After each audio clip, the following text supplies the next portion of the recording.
Hello साथीहरू, welcome back to my YouTube channel. धेरै पछाडि चाहिँ पुनः मलाई भ्लग बनाउनु मन पर्यो होइन। हिजो एउटा दाइले मलाई भन्दै हुने त आजकल त तिमीले भ्लगहरू पनि बनाउनु छोड्यो किन भाइ भनेर होइन। त्यस्तै त हो नि, अब कहिले मुड चल्छ कहिले मुड चल्दैन होइन। त्यही भयो मलाई पनि। र अब चाहिँ साप्ताहिक एउटा भ्लग चाहिँ ल्याउने मैले निदो गरेको छु साथीहरू होइन। तपाईँहरूले हेर्दै गर्नु होला। र आज चाहिँ विशेष गरेर पहाड चढ्नु जानु पर्ला भनेर 2026को पहिलोपटक चाहिँ पहाड चढ्नु जानु पर्ला भनेर मैले निर्णय गरेको छु र उठि पनि सकेको छु। बिहान उठे यस्तो हेरेँ, मौसम चाहिँ यस्तो छ साथीहरू बाहिरको होइन, एकदम कुहिरो लागेको छ नि त यसरी। अनि जाउँ नजाउँ खालको भइरहेछ क्या फिलिङ्स चाहिँ। जहिले पनि मलाई यही हुन्थ्यो क्या पहिला पनि, हस्पिटल जाउँ नजाउँ होइन, साथीलाई भेट्न जाउँ नजाउँ, त्यो काम गरौँ नगरौँ, यो किनौँ नकिनौँ, दुई मन जहिले हुन्थ्यो क्या। र मैले निर्णय फ्याट्ट लिन सक्दिनँ क्या। तर मैले जब चाहिँ फ्याट्ट निर्णय गर्ने भने गर्ने, नगर्ने भने नगर्ने, जाने भने जाने, नजाने भने नजाने खालको निर्णय गरेदेखि चाहिँ जिन्दगीमा अलिकति प्रगति भएको छ साथीहरू होइन। तपाईँहरूको पनि समस्या छ भने चाहिँ धेरैमा हुन्छ यो समस्या क्या। यो समस्या चाहिँ एउटा आलस्यपन पनि हो होइन। अनि एउटा चाहिँ कसैको यो आदत हुन्छ, यसलाई चाहिँ तपाईँले बेलैमा चाहिँ एकदमै निग्रह गरिहाल्नुपर्छ क्या। गर्ने भने गर्ने, नगर्ने भने नगर्ने, इट्स ओके होइन। निर्णय चाहिँ हामीले लाइफमा डिसिजन गर्नुपर्छ, त्यो चाहिँ प्रगतिको खुड्किला हो साथीहरू। ल साथीहरू, मैले चाहिँ यात्रा थालिसकेको छु होइन। मेरो कम्पनी नजिकै चाहिँ यस्तो छ है। हेर न, अब धान रोप्नुको लागि खनजोत गरेर जमिनलाई चाहिँ पुरा मल लगाएर चाहिँ व्यवस्थित बनाइसके। अब 1 महिना पछाडितिर त धान पनि रोप्छन् साथीहरू होइन। यो मौसम यस्तो छ, यो माथिको डाँडा जाने हो, यस्तो छ वरिपरि साथीहरू है। कोरिया रमाइलो छ। अब जिउनु जानु भने रमाइलो छ, हामी काम गर्ने आएको हो नि त। अब काम गर्न आएको मनस्थिति बनाएपछि चाहिँ हामीले काममै फोकस गर्नुपर्छ। टाइम चाहिँ गएको पत्ता हुँदैन होइन। तर अब हामी काम गर्न आएर पनि हाम्रो कामप्रति चाहिँ फोकस गर्न सकेन भने चाहिँ वर्ष काट्नुलाई चाहिँ गाह्रो हुन्छ साथीहरू होइन। चट्ट पारेर काममा फोकस गर्ने हो, बिदा हुँदाखेरि यसरी बाहिर निस्किने हो, मुडलाई फ्रेस गर्ने हो होइन। चिल तरिकाले जिन्दगी जिउने हो नि। कति सुन्दर छ क्या जिन्दगी साथीहरू यार। हामीले जिउनु नजानेर पो त हामीले आफ्नो जिम्मेवारीलाई वहन गर्नु नजानेर हो कि। अब हामी काम गर्न आएको छौँ, काम गर्ने मनस्थिति नै बनाउन सक्दैनौँ भने त त्यो जिम्मेवारीबाट अलिकति टाढो पर्छौँ नि त। त्यही भएपछि चाहिँ हामीले स्ट्रेस हुने हो होइन। अब यहाँबाट चाहिँ बाटो काट्नुपर्छ अनि पो मजा आउँछ त। यस्तो यहाँ बाटो काट्नुपर्छ। यो चाहिँ ताल एरिया हो, यहाँ चाहिँ ताल छ क्या बबाल ठुलो। तल चाहिँ यसरी यहाँ चाहिँ आज हो नि त, त्यही भएर यहाँ खेल्न आइसकेको छ हाम्रो कोरियन काकाहरू। यो बल्छी भनेको चाहिँ कति खेल्छन् क्या यहाँ कति। यो चाहिँ साथी पानी हाँस हो होइन। यो चाहिँ सबै खेतबारी हो, यो पानी हाँसहरू हो कि। यहाँ चाहिँ सिकार खेल्न पाउँदैन, टन्नै यसरी पानी हाँसहरू खेलिरहेको रहेछ यहाँ। ल यहाँ चाहिँ जाडो सक्नु बित्तिकै यसरी खेती सुरु हुन्छ साथीहरू होइन। यो प्लास्टिक चाहिँ यहाँ पुरा लगाएर खेती गरिन्छ कोरियामा। यहाँ माथि चाहिँ हेर्नु नि, प्याज लसुनहरू चाहिँ बनाउँछ क्या, फाकिम भन्छ, फाकिम चाहिँ मिठो हुन्छ लास्टै। यो धान जोतेर सब रेडी बनायो। यो चाहिँ नेचुरल मल लाउँछ यहाँ साथीहरू हेर्नु नि, सब यो मल हो क्या। यस्तो बनाएको छ नि, ठुवा नेचुरल हाल्छ क्या यहाँ चाहिँ। यस्तो धेरै पशुपालन पनि उत्तिकै हुन्छ होइन। अब यता साकुरा फुलहरूको रुख हो, लिङठिङ्ग परेछ। अब 1 महिना पछाडि झ्याप्प फुल्छ सेतै। जङ्गलघारी देख्नुभयो नि, केही छैन होइन, मात्र सल्लाहको बोट हरियो छ। अब जाने चाहिँ म यो देखिएको यहाँबाटदेखि यस्तो पारेर चाहिँ सुट्ट उकालो जाने साथीहरू है। यो भन्नु खोजेको मतलब चाहिँ मैले थाहा छैन, तर ठाउँ ठाउँमा यस्तो हुन्छ साथीहरू है। कसैजनाले कोरियामा थाहा पाउनु भएको छ भने चाहिँ मलाई बताइदिनु ल यसको अर्थ। र साथीहरू बाटो चाहिँ सुरु भइसकेको छ। यस्तै हो बाटो होइन। मै मात्रै चाहिँ ढिलो भएको रहेछ यो पल्टलाई। अब हुनु पनि त 4औँ महिना सुरु भइसक्यो साथीहरू होइन। फेरि कोरियामा त नि यो हाइकिङ जगिङ अनि कसरत भन्ने कुरा त पहिलो नम्बरै उनीहरूले राख्छन् के। त्यही भएर त यिनीहरू औषध आइ नै 80 वर्ष हुन्छ त होइन। अब हाम्रो नेपालमा पनि हर्क साम्पाङले हिजो अस्ति बोल्नु भएको थियो, हस्पिटल होइन अब पार्कहरू बनाउनुपर्छ भनेर होइन। किन भन्दाखेरि हस्पिटल भनेको त दोस्रो कुरा हो कि जब हामी बिमारी भइन्छ तब कहाँ जाने भन्दाखेरि अस्पताल जाने होइन। त्यो पनि नबनाइ त हुँदैन, बनाउनुपर्छ। तर त्योभन्दा पहिला नै नागरिकमा सचेतना बनाउनु पऱ्यो कि हामी चाहिँ कसरत गर्नुपर्छ, कसरत गरेर हेल्दी हुनुपर्छ, भरसक शरीरमा रोग लाग्न दिनुहुन्न भन्ने सन्देश थियो। तर उहाँ एकजना पात्र त्यस्तो हुनुहुन्छ, उहाँ हरेक कुरा एउटा बायस हुनुहुन्छ क्या। हरेक मिडियाहरूले बायस गर्नुभएको छ, उहाँलाई पक्षपात गर्नुभएको छ। उहाँको पछाडि यति दौडिरहेको छ नि मान्छेहरू, हैट म छक्कै बस्यो होइन। जसले पाखुरा चाहिँ मा ठेउला उठिन्छ श्रम गरेर धरानको विकास गरे, त्यो कुरा उनीहरूले देखेन कि। तर उहाँले के गर्दैछ, कहाँ गर्दैछ, के बोल्दैछ, फेसबुकमा के लेखेको छ भनेर मात्रै निरन्तर पछि कुदेछन् कि मिडियाहरू। राम्रो कुरालाई कहिले देखाउन सकेन है साथीहरू।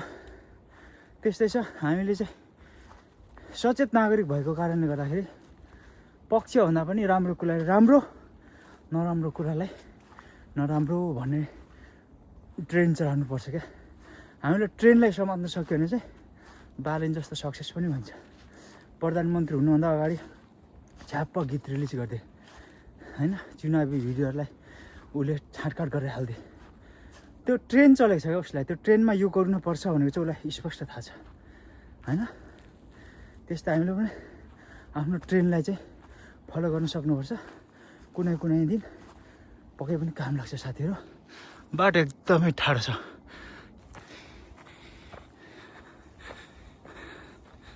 सानो सानो कुरामा ध्यान दिएर गर्नुपर्ने रहेछ क्या साथीहरू।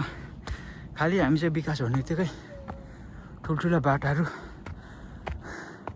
खेल मैदानहरू 안녕하세요.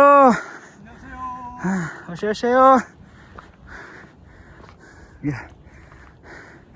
गुन्द्री बिछा छ बाटोमा हेर्नु त।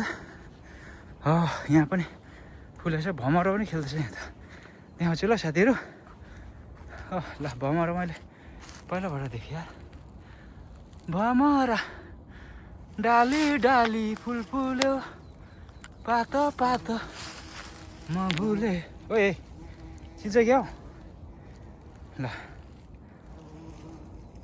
भमरा पनि देखियो है। ल पहिलोपटक मैले चाहिँ यहाँ कोरिया आएपछि चिप्लिन्छ नि यस्तो मजा गुन्द्री बिछा छ। यस्तो हो नि त यार, ट्रेकिङ गर्ने ट्रायल रुटहरू यस्तो मजाले बनाएको छ नि। अनि विकासको कुरा गर्दा थिएँ, विकास भन्ने कुरा चाहिँ यस्तै सानो सानो कुराहरूबाट हुँदो रहेछ क्या साथीहरू। एक्कासी ठुलो विकास त कहाँ हुने रहेछ र। मान्छेको सोच परिवर्तन गर्नु पऱ्यो, मान्छेको हेल्थमा परिवर्तन आउनु पऱ्यो, अनि पो सबै कुरा मिलेर जाँदो रहेछ त। यो पहाडको टुप्पोमा यसरी किन यो गुन्द्री बिछाउनु होइन त, नर्मल कुरा छ नि। ल साथीहरू अब चाहिँ रमाइलो हुन थाल्यो, हावा पनि सिरेर यो सबै सिक्रेछ नि होइन। ल यहाँ हेर न, यही मात्रै हरियो छ क्या। अनि कोरियामा चाहिँ यो सोन्नामु भन्छ सल्लाहको बोटलाई चाहिँ। यो चाहिँ नेपालको साल काठे चरा हो। यहाँ चाहिँ एकदम यसको भ्यालु छ। यसरी यसको चाहिँ ट्याग, प्रत्येक मान्छेले ट्याग लगाएको हुन्छ कि स्टिकर, त्यस्तो छ साथीहरू। यस्तो यस्तो ढुङ्गा छ यहाँ चाहिँ है। पहाडको टुप्पो टुप्पो मात्रै यत्रो यत्रो ढुङ्गा हुन्छ क्या यहाँ चाहिँ, कस्तो तरिकाको क्या। ल साथीहरू जाँदैछु है, जाँदैछु, हेर्दै गर्नु होला। सुती भए पनि मैसँग हाइकिङ गर्नु होला भन्न चाहन्छु है। ल साथीहरू अब पुग्नु केही बेर, यो देखेको डाँडा सबै पार गरेर आइसकेँ। त्यो त्यो यो यो यो अनि यो अनि यो अहिले म यहाँ छु। यो डाँडा चाहिँ म हरेक पटक आउँदा प्रायः छिरेकै हुन्छु क्या। अब यो चाहिँ जङ्गलभरि साकुरा पुरा कोपिला लगाइसक्यो। अबको 15-20 दिनमा पक्का फुल्छ साथीहरू है। यस्तो छ, अब अझै अलिकति बाँकी छ। म चाहिँ पहिलोपटक यहाँ आउँदाखेरि मरे तुल्य भएको थियो कि, गर्मीको टाइम थियो, एकदमै गाह्रो भएको थियो। अनि म सम्झिन्छु त्यो समय गर्मीको बेला। अनि यो टाइम चाहिँ, त्यो टाइममा चाहिँ एकदम मजाको हावा लागेको थियो कि साथीहरू। त्यस्तो छ। ए तल एकजना आउँदै हुनुहुन्छ। अब जाँदैछु साथी, एकदम मजा फिल भइरहेछ क्या। जिउ पनि ढ्याप्प तातो, हल्का हावा पनि सिर, अनि यसरी सुन्नु न चराको आवाजहरू, चिरबिर चिरबिर गर्ने आवाजहरू आउँदाखेरि मुडै अर्को हुन्छ क्या साथीहरू। वाह एमेजिङ यार।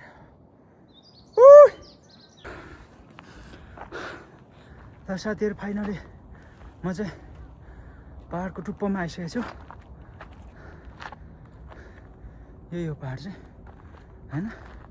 म चाहिँ यहाँ हरेक साल आउँछु। यो 2026 को लागि चाहिँ यो पहिलो पटक मेरो भयो होला, पहिलो मेरो यो पहाड चढाइ भयो है साथीहरू। अब टुप्पोमा आएपछि त एक प्रकारको आनन्दै छुट्टै आउँछ क्या। अब मजाले यो तुवालो लागेछ, भ्यू यस्तो छ वरिपरिको होइन, सर पारेर त्यहाँ ताल छ। हाम्रो कम्पनी चाहिँ उता यो डाँडा पछाडि तल पर्छ, यस्तो छ है। यस्तो बवाल एरिया छ। अब मान्छेले खेतीको लागि चाहिँ पुरा जमिनहरू जोतेर यस्तो सबै रेडी तयारी गरिसकेको छ। अब चाहिँ धानको सिजन हो साथीहरू। र यो डाँडा चाहिँ किन पनि मेरो लागि विशेष छ भने, कोरिया आएपछि पहिलोपटक चढेको पहाडै यही हो। र नेपालमा त धेरै उकालो ओह्रालो पहाडमै जन्मेको कारणले गर्दाखेरि त्यसको खासै हाइकिङ भन्ने कुराको खासै भ्यालु रहेन। कति अग्लो अग्लो पहाड 8 घन्टा 9 घन्टासम्म हिँडेर यात्रा गरिन्थ्यो होइन, एक ठाउँदेखि अर्को ठाउँ जानलाई। यातायात थिएन नि त त्यतिखेर, धेरै अगाडि त्यो पनि हाइकिङै थियो। तर अहिले जस्तो यो शरीरको लागि भनेर थिएन नि त। त्यो एउटा डेस्टिनेसनदेखि अर्को डेस्टिनेसन पुग्नलाई एउटा गन्तव्य थियो। तर यो चाहिँ विशेष गरी स्वास्थ्यकै लागि भनेर हो क्या। र कोरिया आएपछि चाहिँ पहिलोपटक हाइकिङ आएको डाँडा चाहिँ यही थियो। र यो चाहिँ विशेष मेरो लागि एकदमै जीवनको अविस्मरणीय नै हुनेछ होइन। पछि म सायद नेपाल फर्केर गएपछि र बुढेसकाल हुँदासम्म पनि मलाई सायद यो पहाडको चाहिँ एकदमै याद आउँछ क्या। किन आउँछ भन्दाखेरि यो पहाडसँग यति एट्याच भइएछ नि। कतिपटक आएँ क्या म, कतिपटक सुरुमा साथीभाइहरूसँग आएँ होइन। कतिपटक साथीहरू नआउने भन्थे साथीभाइहरूले होइन, अनि उनीहरूकै कुरा सुनेर म आउन सकिनँ होइन। साथी त गएन, म किन जाने भन्ने फिल हुन्थ्यो। पछिबाट म एक्लै जब यसरी हाइकिङ निस्किन थालेँ नि, यसको मजा नै फाल्टो हुनु थाल्यो क्या। अनि त्यही भएर डिसिजन चाहिँ आफूले लिन सक्नुपर्ने रहेछ भनेर मैले सुरुमा भने नि। कतै साथीभाइहरूले जाउँ भन्ला ओके, अनि कहिले आफूले जाउँ भन्ला उनीहरूलाई अल्छी लाग्ला। उनीहरूको अल्छी लाग्दा आफू पनि अल्छी लाग्यो भन्ने होइन। आफ्नो डिसिजन गरिसकेपछि चाहिँ आफै त्यो डिसिजनमा चाहिँ लाग्न सक्नुपर्ने रहेछ क्या साथीहरू। त्यही भएर चाहिँ म रेगुलर आएँ, कतिपटक आएँ क्या यो डाँडामा। त्यस्तो एट्याच छ यो डाँडासँग। अनि यो डाँडामा आएपछि फाल्टै मलाई मजा आउँछ क्या। र तपाईँहरू पनि कोरियामा हुनुहुन्छ भने व्यस्त समयमा कुनै बेला फ्री टाइम भएको बेला नजिकैको पहाड जानु होला, पसिना काड्नु होला। मेन्टल हेल्थ एकदम स्ट्रङ हुन आवश्यक छ। मेन्टल हेल्थ स्ट्रङ भयो भने त शारीरिक हेल्थ त स्ट्रङ त्यत्तिकै पनि भइहाल्छ साथीहरू है। ल आजको भ्लग यति नै। तपाईँहरूलाई कस्तो लाग्यो मन परेको खण्डमा पक्कै पनि तपाईँले सब्सक्राइब गरिदिनु होला। It for today's video. तपाईँको हप्ता एकदम शुभसँगले बितोस्। Stay healthy, stay happy, bye by.